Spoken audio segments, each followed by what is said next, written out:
A time to pay tribute. Texans come together to celebrate the life of George H.W. Bush. Talk about a life full of public service. That's what he spent his entire life doing, was helping and serving others. Now, after the tributes and memorials, we look closer at his life and his lasting legacy in the Lone Star State. His attention to values, his real belief in the tradition of public service and patriotism. Remembering a president on this special edition of State of Texas. Hello, and thank you for joining us for State of Texas. I'm Josh Hinkle. The death of President George H.W. Bush brought a week of tributes and memorials that started and ended in the Lone Star State. On Thursday, a second funeral service for Mr. Bush was held at St. Martin's Episcopal Church in Houston. It's where the president and former First Lady worshiped for more than 50 years. A train carried him to his final resting place, the George Bush Presidential Library and Museum on the campus of Texas A&M University. Thousands of people lined the tracks in cities and towns along the route. They came to pay final tribute to the president. Once the train arrived in College Station, an honor guard took his flag-draped casket to the library. Military aircraft flew a missing man formation over the burial site. George H.W. Bush was buried next to his wife Barbara and their daughter Robin, who died as a child. George H.W. Bush had an outsized impact on Texas politics during the second half of the 20th century. Our Robert Hadlock takes a look at his life and legacy in the Lone Star State. Connecticut native George Bush moved to Midland in the early 1950s to begin an oil drilling business in the Permian Basin. In 1959, Bush moved his young family and his company to Houston. It was there he became involved with the Republican Party during a time of complete Democrat control of Texas politics. By 1964, Bush became GOP party chairman in Harris County. That same year, he became the Republican candidate for U.S. Senate against incumbent Democrat Ralph Yarborough. Bush lost the statewide race by 12 percentage points. In 1966, Bush made history, becoming one of two Texas Republicans elected to the U.S. House for the first time since Reconstruction. His political career was stymied in 1970 when he was defeated by Lloyd Bentsen in a second run for Senate. After that defeat, President Nixon appointed Bush as ambassador to the United Nations in 1971. He went on to head the Republican National Committee and in 1976 became director of the CIA. No policy bias will color the collective judgment of the CIA.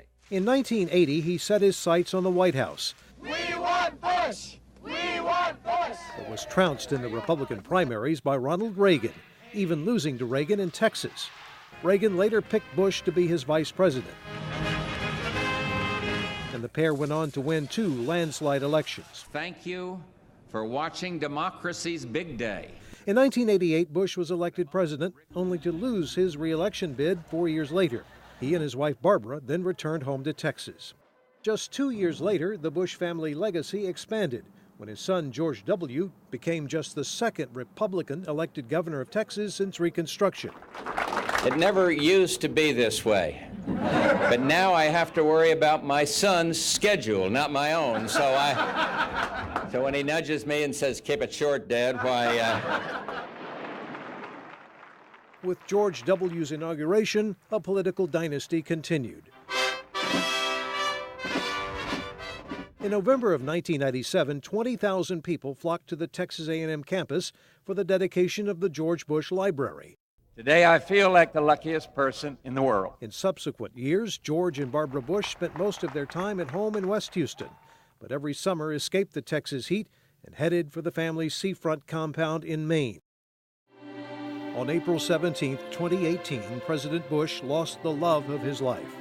Mrs. Bush's funeral in Houston was followed by burial at the Bush Library in College Station. After a 73-year marriage, George and Barbara Bush will again lie together for eternity in Texas. Robert Hadlock for State of Texas. In Texas, Republicans dominate politics from the state capitol to the nation's capital, but it wasn't that way in the 1960s when George H.W. Bush started his political career. Steffi Lee looks at how the former president helped build the Texas GOP. promising to focus on party unity. Former President George H.W. Bush chaired the Harris County GOP in the 1960s, at a time when Republicans didn't even have a statewide primary. He was trying to build the Republican Party, and he was just a great person because really in many counties they didn't even have a Republican Party. Texas Republicans still credit him for putting their party on the map. We had maybe 2 members of the House of Representatives in the State House, one from Midland and maybe one from Dallas. And local leaders say as president, he was the driving force behind the city of Houston's continued growth. He very much wanted to make sure that flood control was addressed to try to mitigate the problem that this area has, being so flat, so wet, and so heavily populated. President Bush was always committed to making sure that the people of Houston had safe streets, good schools, that we preserved the natural environment of the city. Steffi Lee for State of Texas. For a time, George H.W. Bush was arguably the most powerful man in the world. We had an economy that was functioning quite well and where American leadership was as strong as it had ever been in the world, and he was largely responsible for that. But how will history remember him? We'll look at how time is affecting the Bush legacy. And at a time when the country seemed so divided, we saw a lot of people put political divides aside to honor President Bush. I just considered George Bush to be one of the most honorable men I've ever met, one of the most honorable men in politics anyone could possibly encounter. We'll hear from one of the longest-serving congressmen from Texas about his memories of President Bush.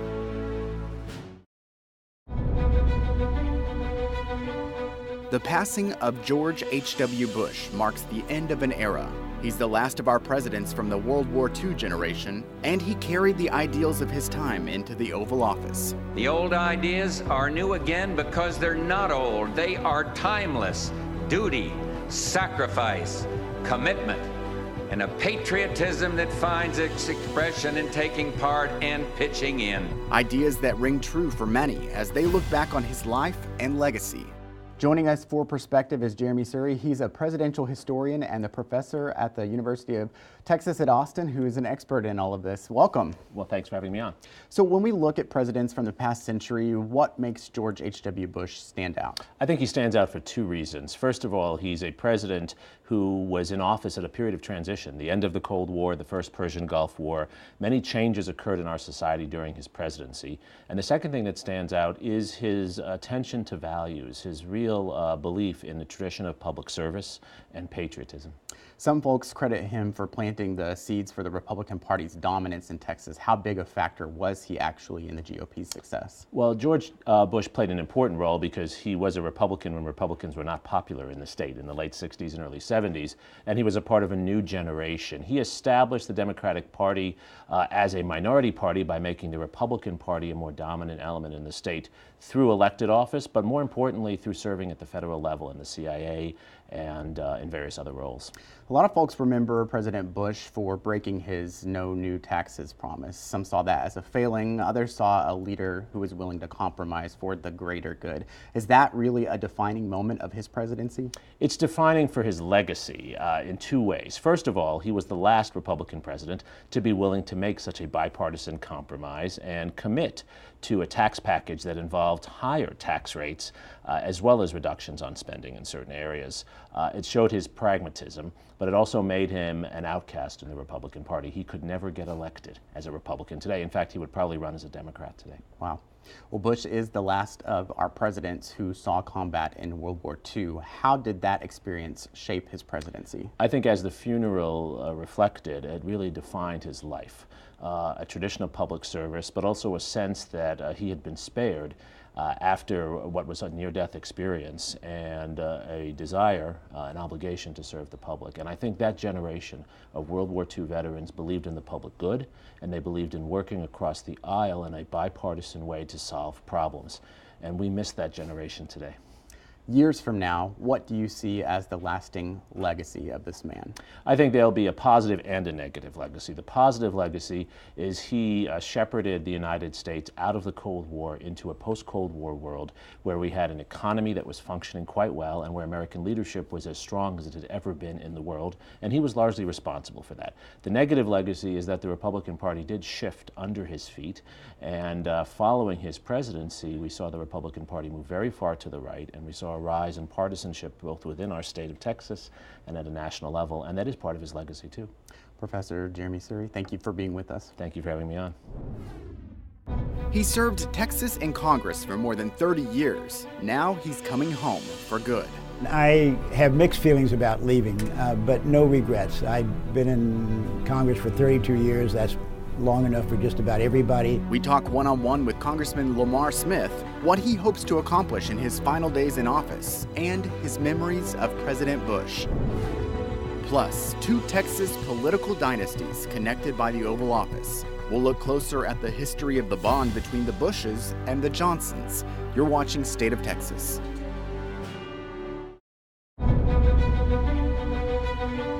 Honoring the life of George H.W. Bush brought people together this week. They came by the thousands to pay tribute in our nation's capital, at a church in Houston, and along miles of railroad tracks as a train carried his body to his final resting place. Political differences put aside as people came together to remember a leader. Joining us from Washington for Perspective is Congressman Lamar Smith. He's represented Texas and D.C. for more than 30 years. Welcome, Congressman. Good to be with you and your viewers as well. Thank you. We want to get your thoughts on the passing of President George H.W. Bush. How do you remember him? Oh gosh, I only have happy memories about President Bush. I was a junior member of Congress when he was president, but I had gotten to know him over the years just because of his being from Texas and a well-known public figure. But I just considered George Bush to be one of the most honorable men I've ever met, one of the most honorable men in politics anyone could possibly encounter. And he gave me my first ride on Air Force One, and it was going down to San Antonio, my hometown, for the signing of the North American Free Trade Agreement at the end of 1992. Turned out I was the only member on the plane. As a steward, a flight attendant came down the aisle, asked me if I'd like to join the president and the first lady in the forward cabin. I thought it was going to be a 5-minute hello. I ended up sitting with the president and the first lady, just the 3 of us, for 2.5 hours all the way down to San Antonio. And we talked about politics, the North American Free Trade Agreement, mutual friends, and so forth. But, you know, that showed the generosity of spirit, how big of a heart President Bush had. He didn't need to spend 1 minute with me. He knew I was a supporter, and he and Barbara Bush gave me 2.5 hours. And those are the kind of things you don't forget, just the decency of the individual that shone through every single day of his life. That's a great memory. You led an effort this summer to memorialize President Bush. Tell us about that and why it's important for you to pay tribute. Well, I discovered in walking around the Capitol one day that there were, every now and then I'd see a tree with a plaque on it, and it was dedicated to some individual, some former members, some others. And I thought to myself, well, I'm going to write the architect of the Capitol and find out if we might plant a tree and to commemorate the life of George Bush. And I got back a form letter saying, oh, we have to get permission from the Speaker and from the Senate Majority Leader, and we get thousands of requests. And I thought, well, that's the end of that. It was pretty negative. And 2 weeks later, I get another letter from the architect of the Capitol saying, your request has been approved, and in fact, President Bush will be the first president to have a tree planted on the grounds to commemorate his life. This was a couple of months ago, and so we have this wonderful tree very, very close to the Capitol that's there to remind us of how great of a life George Bush led. And I kind of feel like it's great because, as I say, he's the only president to have a tree planted to commemorate his life at this point. That is great. Congress took time off to pay tribute, and now you're back to work. Once again, we face the possibility of a partial government shutdown. This time, the point of contention is the funding of the border wall. Do you see hope for a solution in the lame duck section? Yes, I do. We have had this short term called continuing resolution to keep the government funded until December 21st, which is a Friday. Obviously, that's the Friday before Christmas. This was done intentionally. Nothing gets done unless there's a deadline. And when you have a deadline before Christmas, that tends to focus people's attention. And so I do not think we are going to shut down the government. I do hope and expect there to be a resolution, as you just said, involving a wall along the border. And there are other issues involved as well. But, you know, so often Congress just gets right to the edge of the cliff, and we're sort of teetering over the edge before we pull back. And I think that's what we're going to see around December 21st this year as well. There'll be a lot of speculation about the government closing down. I hope we don't. I don't think that really helps things. It doesn't serve the people well. And so I'm still optimistic that we'll reach some kind of an accommodation that will involve the House, the Senate, and the President. Well, these are your last few weeks at work after more than 30 years of service in D.C. What's that like? You have any emotions? Yes. Oh, good question. I have mixed feelings about leaving, but no regrets. I've been in Congress for 32 years. That's long enough for just about everybody. I have 30 years worth of friendships up here. I have issues I still care strongly about, and I'm going to keep up with the friends and keep up with the issues too. But it will be nice to spend more time back home in Texas, back home in San Antonio, more time with the family, 2 young grandchildren. And so I'm looking forward to that. Yeah, no regrets about the decision. Congress is in capable hands. 99% of the members of Congress are hardworking, dedicated, diligent, acting as they see in the best interest of our country. So people come and go. The issues stay the same oftentimes, but you know, we just need to remind ourselves we're still a part of the greatest government of the greatest country in the history of the world, and that's enough to make you feel optimistic about the future. Well, what do you consider your greatest accomplishment in Congress? Oh gosh, members of Congress, I think, have 2 ways to look at accomplishments. One is the constituents they help back home, and we've been fortunate, I think, to help hundreds, not hundreds of thousands, but thousands of individuals back in the district with their interactions with the federal government. Sometimes it's expediting actions by the federal government. Sometimes it's getting decisions made that will benefit them by the federal government. And so there's a lot of satisfaction in trying to make people's lives a little bit easier. Up here in D.C., the satisfaction comes from voting and from also introducing and seeing legislation enacted that you feel benefits everybody in America.